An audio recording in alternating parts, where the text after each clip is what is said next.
Way too much. Alright. Hey, my name's Berkopec. This is how I got fucked by Barbara Walters and how you can too. Alright, so a few months ago I did this really cool thing called Lean Startup Machine. It's basically like a hackathon for learning lean startups and customer development. You hack out a startup over the course of the weekend. You learn a lot about lean. It's really cool. So I had this idea for a startup called I'mSold.tv. You would go online and post your pitch for funding, right? And people would give you feedback not on the content of your idea, but on like whether or not you did a good job with this pitch. Well, it turns out through 24 hours of customer interviews, knowing that entrepreneurs actually don't give a shit about how well they pitch. They actually care about the content of the idea, not like the actual pitching skills, right? So they wanted VCs to give them feedback, and VCs are like, fuck that, you're gonna pay me $200 an hour. Entrepreneurs are like, I'm not gonna pay that. So like, we learned entrepreneurs are cheap bastards, and it took us 24 hours to figure that out, right? So it's Sunday morning, and this is the last day of Lean Startup Machine. We come up with this idea for an iPhone app called Large Spotting. So Large Spotting was an iPhone app where you took a picture of the meal that you're gonna eat, and it would magically somehow tell you how many calories were in that meal, right? So we put this MVP, which you can see, you can like download it from the App Store, right? We didn't actually have an app. We just tracked the clicks, right? So we thought people like losing weight. Calorie counting works, but it's really tedious. So if you did it magically, people would lose weight. Great! So we proved that you could actually outsource these images, right? And like you got 40 people to guess how many calories were in that picture. Like they were 95% accurate. So like great, we got second place in the startup machine. We're like, this is totally a validated idea. We've eliminated the market risk. Great, let's go like do this like startup shit, hell yeah. And I turned on The View on 36 hours later, this is Tuesday morning. I watch The View like every fucking week, right? So Barbara fucking Walters is using this app called Meal Snap on The View, right? She's like, oh, it's a magical meal login for the iPhone. I'm like coming up with conspiracy theories in my head. I'm like, how's someone could have totally stolen our idea in 36 hours?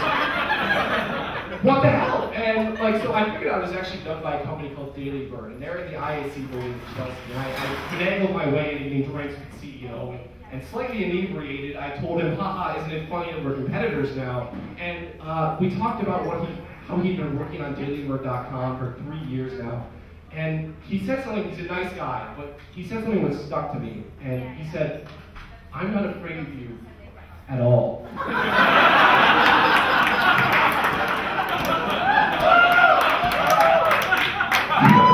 You've ever had like a respected, like venture-backed entrepreneur tell you that he doesn't give a shit about you?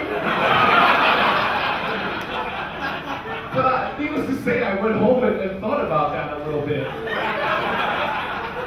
And you know what? Andy Smith was right. There was no reason for him to be afraid of us. He had 3 full-time iOS developers. He'd been working on fitness as a product for 3 years. He had a massive 100,000 people on his site basically using it every day. He could crowdsource the images to them like 10 times better than we could do, right? So Eric talks a lot about market risk. And market risk is whether or not you're building something people actually want, right? And technical risk we basically solve. We can pretty much build anything we fucking want now with Ruby on Rails and all that shit, right? So I figured I get these things figured out. I can do anything I want. Well, there's also something I want to call this ego risk.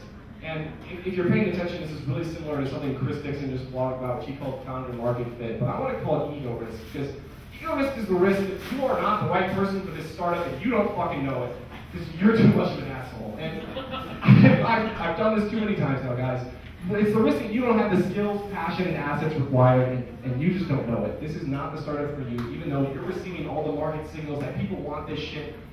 Well, I didn't have the passion, right? Like, as far as fitness goes, like, I eat ramen 5 days a week. Like, I'm a skinny bastard. Like, Andy could bench press me in his sleep. And, like, I thought I was going to out-execute him on a fitness startup. Like, these are the lies that founders tell themselves. So, and skills, like, he had 3 full-time iOS developers. Like, I'd never seen a line of code in my life. And I thought I was going to, like, out-execute these guys on, like, an iOS play. Like, no fucking way. This is just, again, this is stuff we tell ourselves. And as far as assets, like, he had 100,000 people he could outsource these images to for free. We were starting at 0 and thought that we could get more accurate data than Andy could, and that's just not true.